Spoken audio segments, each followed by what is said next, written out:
te magnifie pour cette opportunité d'être en vie et de partager ce soir le thème du jour avec mes frères et mes sœurs de l'église des éclairés.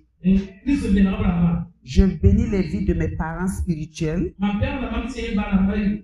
et leur témoigne ma gratitude pour le privilège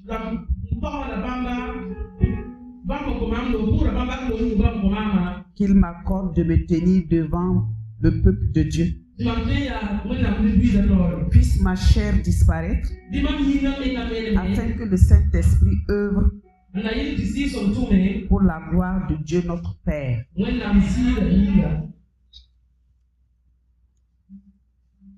Vous vous rappelez que le grand thème de cette semaine, c'est la femme.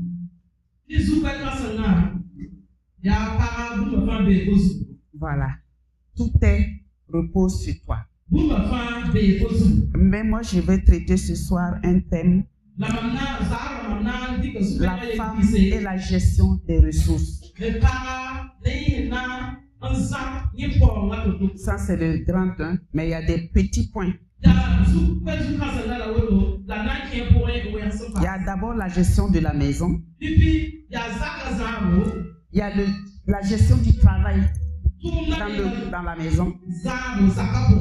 Et il y a maintenant la gestion des finances dans la maison. Et tout ça avec sagesse. Amen. Nous allons nous appuyer sur la parole de Dieu. Proverbe 31, verset 1 à 31. Je ne sais pas si on peut le dire.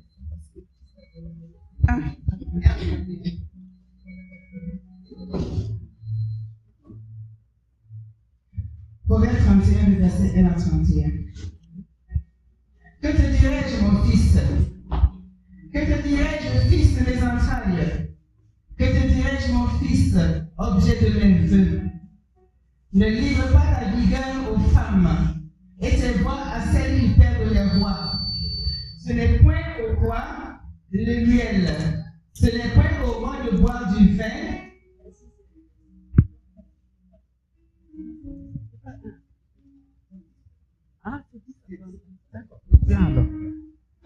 Proverbe 31, verset 10 à 31. Qui peut trouver une femme vertueuse? Elle a bien plus de valeur que les perles. Le cœur de son mari a confiance en elle, et les produits ne lui feront pas défaut. Elle lui fait du bien et non du mal tous les jours de sa vie. Elle se procure de la laine et du lin et travaille d'une main joyeuse. Elle est comme un navire marchand, elle amène son pain de loin. Elle se lève lorsqu'il y a encore nuit et elle donne la nourriture à sa maison et la tâche à ses servantes. Verset 16. Elle pense à un champ et elle l'acquiert. Du fil de son travail, elle plante une vigne. Elle saigne de force ses reins et elle affermit ses bras. Elle sent que ce qu'elle gagne est bon. Sa lampe ne s'éteint point pendant la nuit. Elle met la main à la quenouille et ses doigts tiennent le fuseau. Elle tend la main au malheureux, elle tend la main à l'indigent. Elle ne craint pas la neige pour sa maison, car toute sa maison est vêtue de cramoisi. Elle se fait des couvertures. Elle a des vêtements de fin lin et de pourpre. Son mari est considéré aux portes lorsqu'il siège avec les anciens du pays. Elle fait des chemises et les vend, et elle livre des ceintures aux marchands. Elle est revêtue de force et de gloire, et elle se rit de l'avenir. Elle ouvre la bouche avec sagesse, et les instructions aimables sont sur sa langue. Elle veille sur ce qui se passe dans sa maison, et elle ne mange pas le pain de paresse. Ses fils se lèvent et la disent heureuse. Son mari se lève et lui donne les louanges. Plusieurs filles ont une conduite vertueuse, mais toi, tu les surpasses toutes. La grâce est trompeuse et la beauté est vaine. La femme qui craint l'Éternel est celle qui sera louée. Verset 31. Récompensez-la du fruit de son travail et comporte ses œuvres la nuit. Parole de l'Éternel. Nous rendons grâce à Dieu.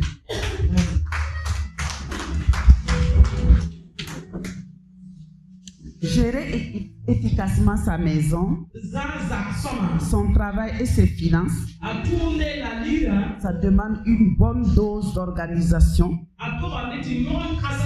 de communion et de sagesse. Nous allons voir les devoirs de la femme vertueuse. Comme le dit notre thème, tout repose sur la femme. Tous les domaines sans exception.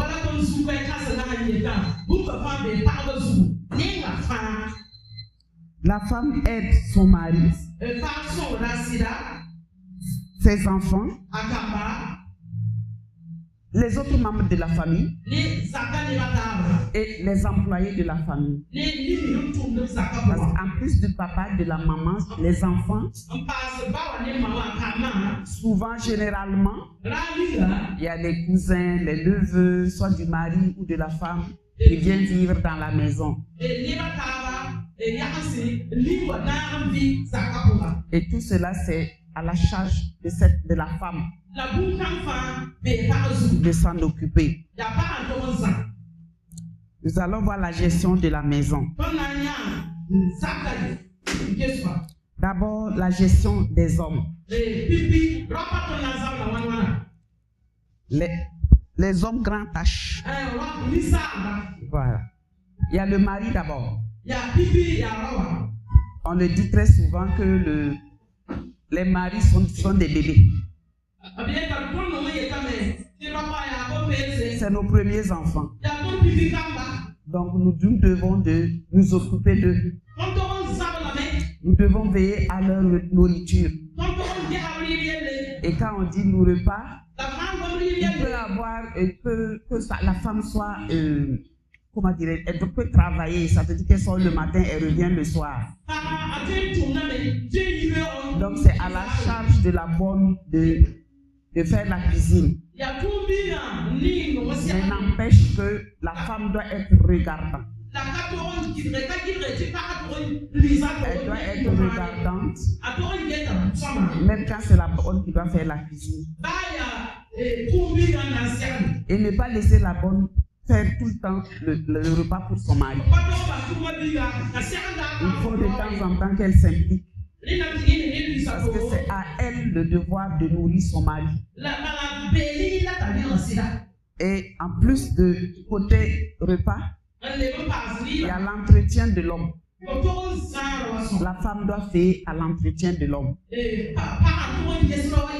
Si l'homme sort, les gens qu'il va rencontrer, on doit savoir qu'il est sorti d'une maison où il y a une épouse. Ses vêtements doivent être propres. Ses vêtements doivent être repassés. Et il doit refléter quelqu'un qui vient d'une famille. Ensuite, il y a les enfants. Les enfants, ils doivent être bien nourris. Ils doivent être bien vêtus. Toujours propres. Et les enfants, c'est d'un certain âge à un certain âge où la maman est tenue de s'en occuper totalement. Mais à partir d'un certain âge, la maman doit impliquer l'enfant à ce qu'il sache un peu se prendre soin de lui-même.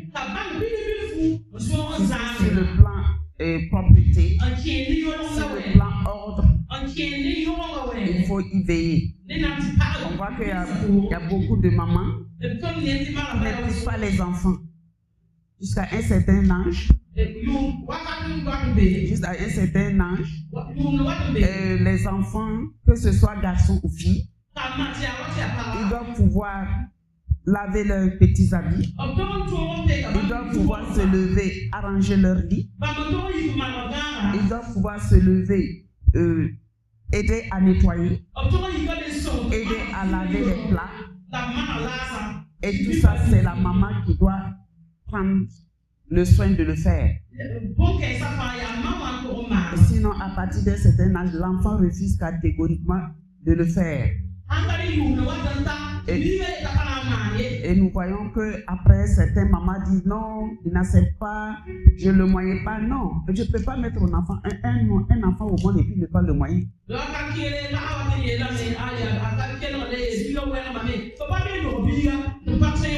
Soit c'est moi qui l'ai mis au monde ou bien celui qui m'a mis au monde. Donc, tout est à la base. Le début, il y a un bon démarrage. Il n'y a pas de raison que l'enfant soit récalcitrant par la suite. On va voir maintenant les autres membres de la famille qui peuvent être des neveux, des nièces, des petits frères, des petites sœurs, soit du papa ou de la maman. Ils font partie de la famille. Et c'est à la femme d'y veiller pour qu'ils aiment à manger à leur faim et ne pas faire des différences entre ces gens, entre eux et les enfants. Ils doivent manger à leur faim. On doit veiller à leur habillement. On doit veiller à leur propreté, leur apprendre l'ordre parce qu'ils font partie de la famille. S'ils sortent et qu'ils ne sont pas présentables, c'est le nom de la femme qui se gâte. Donc on se doit de les entretenir. Ensuite, nous allons voir le personnel de maison. Pour ceux qui ont du personnel de maison. Parce que même quand la femme souvent ne va pas travailler chez le blanc, comme on le dit, elle sort aussi. Elle sort, elle travaille, elle fait du commerce.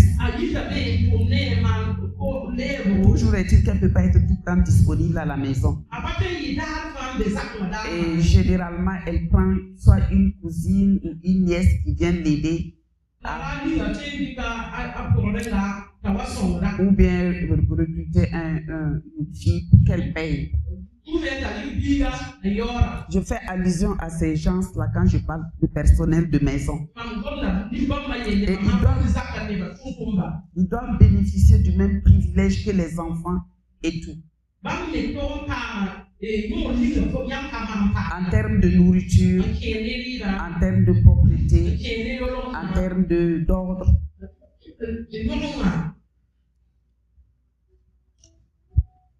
Et nous allons maintenant voir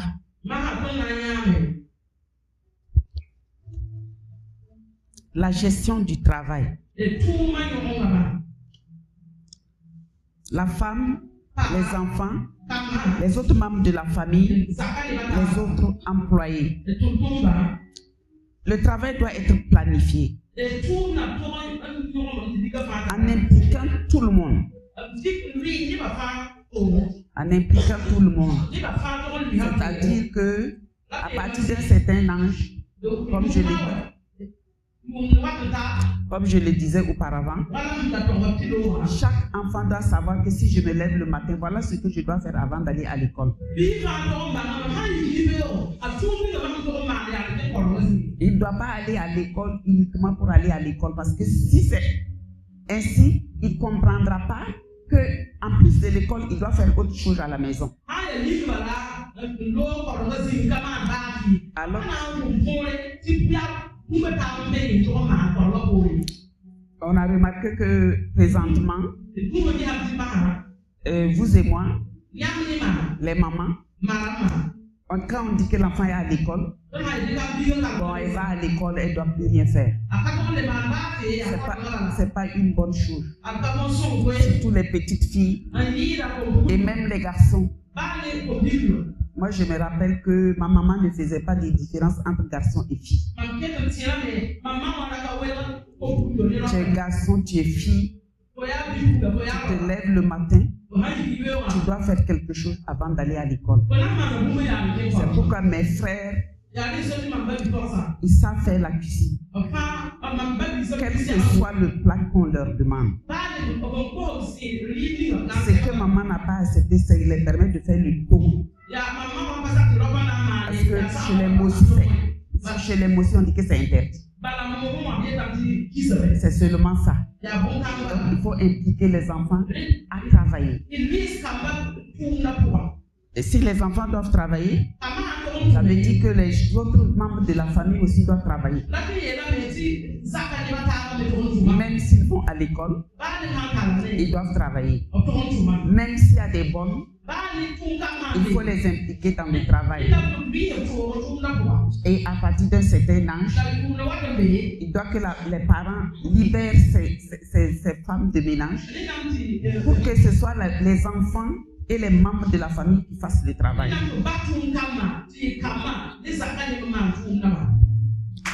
Amen.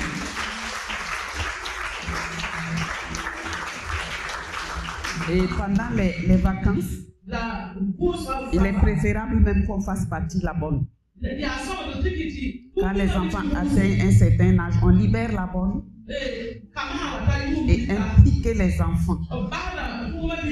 Je vais prendre un exemple encore sur moi. Pendant les vacances, nous sommes trois. Les trois premières, ce sont des filles. On faisait la cuisine à tour de rôle tous les 3 jours pour les 3 jours. Et avant de partir au travail, ça c'est les vacances, donc on a cultivé, maman a cultivé, elle fait du gombo, pito, bengolo, et elle prend un grand panier, elle te dépose. Tous les enfants. Si elle revient à midi, ça doit être plein. Il faut enlever bito là, il faut enlever bengolo là. Elle remplit. Si elle se lève le matin, elle rentre, elle enlève son gombo. Elle entasse ça comme ça. Elle vous dit de couper. D'ici midi, vous devez finir de couper. Mais c'était stratégique. C'était pour qu'on n'utilise pas les vacances pour vagabonder. Ça nous maintient à la maison. Alors que c'est dans le vagabondage que les enfants apprennent les vices. Donc il faut toujours occuper les enfants. Et d'une manière sage. Et d'une manière intelligente. Pour que les enfants ne se disent pas, elle me fatigue. Pourquoi on doit faire ça? Non, il y a une stratégie. C'est pourquoi le thème dit de façon avec sagesse. Et il faut savoir les flatter. Parce que si on veut les brutaliser, il y en a qui se rebellent. Et souvent, nous on se disait que est-ce que c'est cette femme-là qui nous a mis au monde? Si elle parle au travail, est-ce que c'est vraiment elle qui nous a mis au monde? Parce que c'est pas simple. Même pendant les vacances, à 5 heures du matin, tu dois te lever. Tu dois te lever. Parce qu'elle a dit que le soleil ne doit pas se lever pour trouver que tu dors.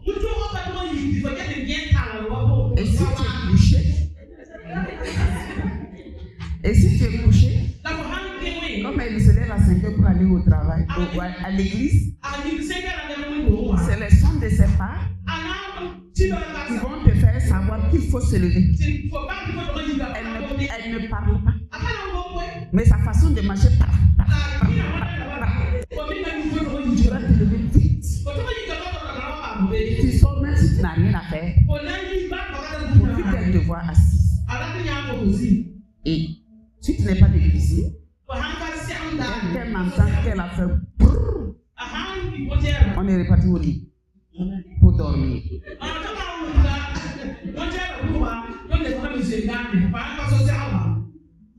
Donc, ça c'est la gestion du travail de la maison.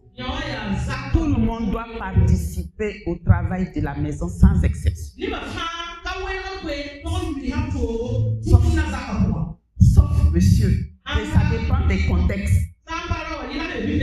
Nous, en Afrique, on n'implique pas le mari. Mais par exemple, en Europe, le mari doit couper les oignons souvent. Bon, comme c'est eux qui vont chercher l'argent, revenir à la maison. On leur permet ça quand même. Et la parole de Dieu nous montre le comportement d'une femme vertueuse. Une femme qui est une aide pour son mari. Dans la lecture que ma maman Boni a fait, si on lit du verset 13 au verset 29, tout est expliqué. Moi, je pense que chaque femme le matin doit prendre ce verset et le lire et le relire. Parce que tout est dedans. Tout ce que la femme doit faire. Je ne dis pas seulement les femmes, même les filles. Ils doivent se marier plus tard. C'est un verset qui est vraiment, qui relate tout ce que la femme doit faire dans son foyer.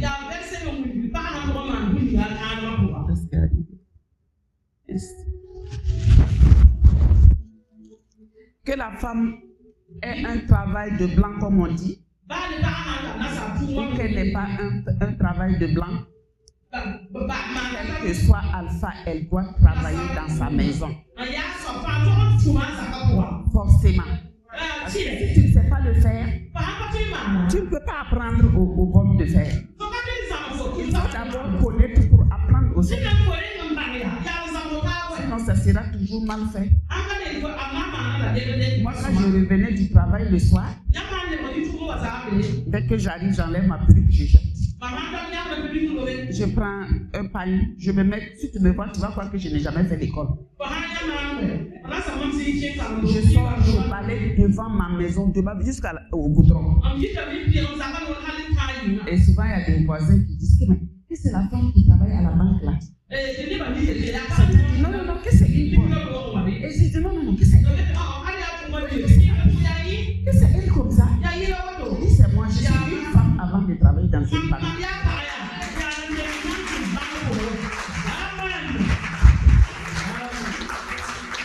C'est pour dire que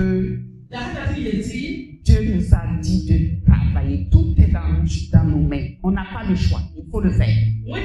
Si on veut que notre foyer, notre maison soit impeccable, tout dépend de la femme. On ne doit pas rentrer dans une maison et voir le désordre, la saleté. Non. Si c'est ainsi, c'est la femme. Et ça n'honore pas son mari, ni elle-même. Nous allons voir maintenant la gestion des finances de la maison. On voit que c'est les apporteurs de ressources dans le foyer. Des ressources, les apporteurs de ressources dans le foyer. La gestion des ressources dans le foyer est une tâche cruciale qui peut varier selon les cultures et les préférences personnelles. Il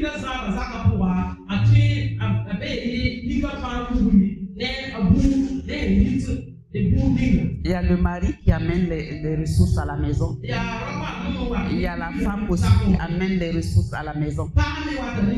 La plus grosse bêtise qu'une femme peut faire dans sa vie, c'est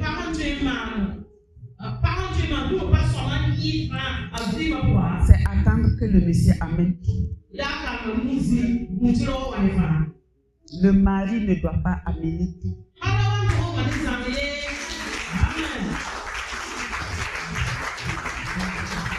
La femme doit se lever et puis se battre.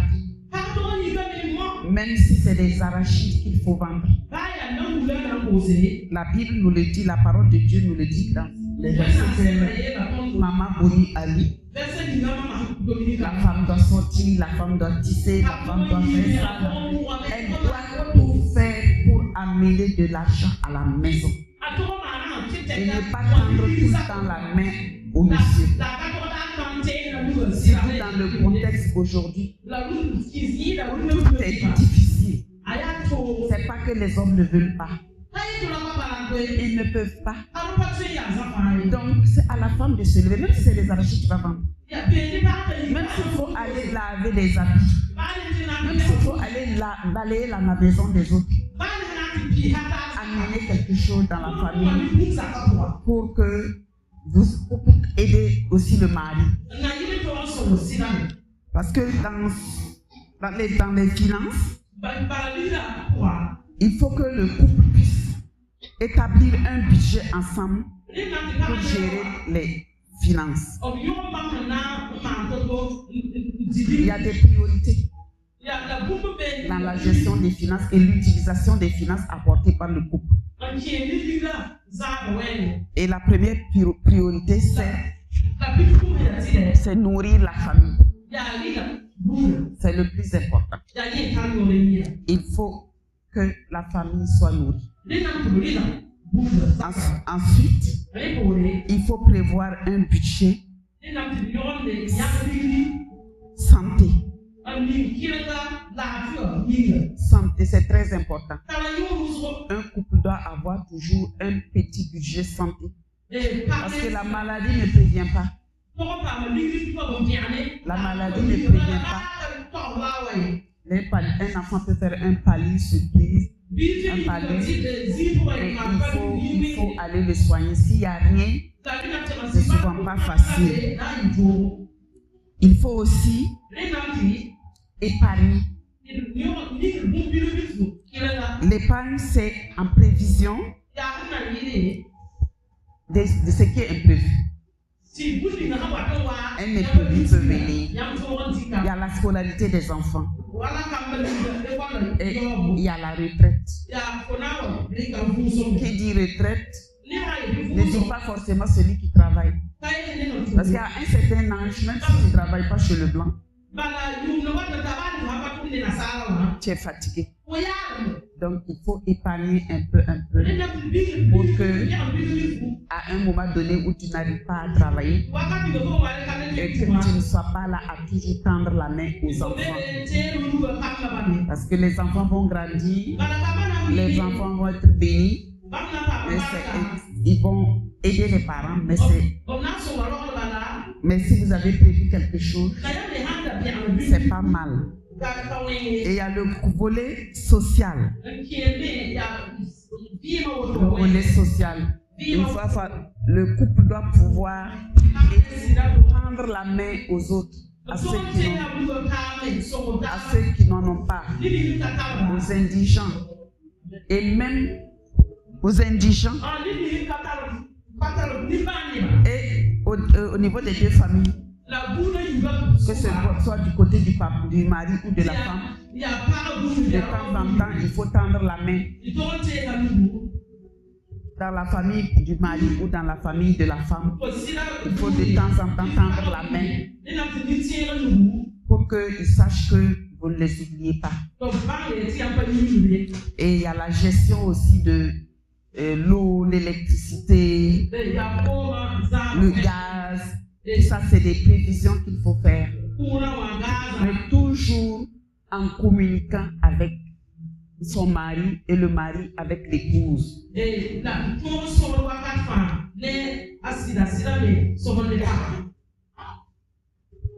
il y a la rémunération des employés. On voit souvent des femmes qui prennent des enfants, qui les aident, et à la fin du mois, elles ne peuvent pas payer. Des enfants, 1 mois, 2 mois, 3 mois, la bonne n'est pas payée. Alors, la parole de Dieu nous dit que si quelqu'un travaille pour toi, il faut le payer avant que sa sueur ne sèche. Tout ça, c'est des prévisions. Et quand vous allez vous adresser à ces femmes, des filles de ménage, ça doit être de façon aimable et sage. Pour qu'elles se sentent aimées. Et là, vous verrez que votre travail sera bien fait.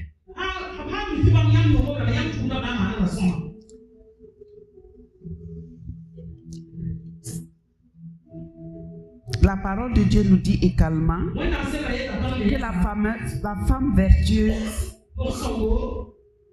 est bien plus que, a bien plus de valeur que les perles.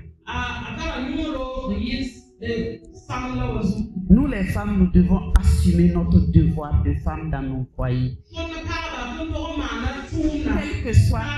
Quel que soit le comportement, la réaction des hommes,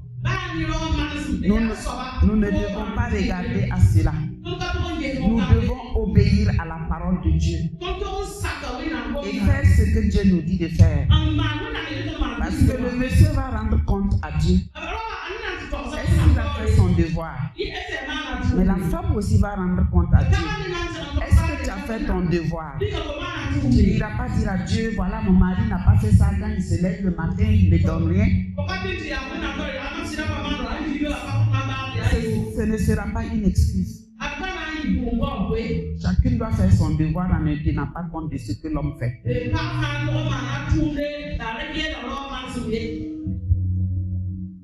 Et nous devons être remplis de certaines valeurs. Nous les femmes. Nous devons être sages. Nous devons être douces envers nos hommes, envers nos enfants, envers tous les membres de la famille. Nous devons être très aimables. Nous devons être tolérantes.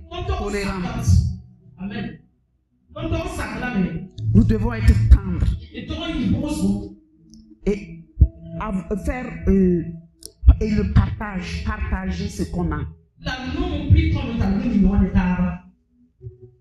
Voilà ce que j'avais à partager avec vous ce soir.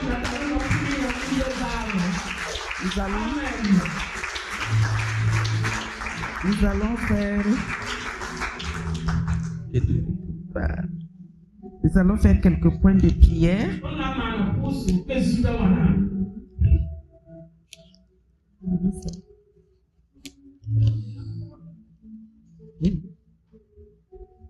Bon, nous allons faire des points de prière, je ne me retrouve pas. Nous allons dire que le Seigneur nous donne la sagesse afin que nous puissions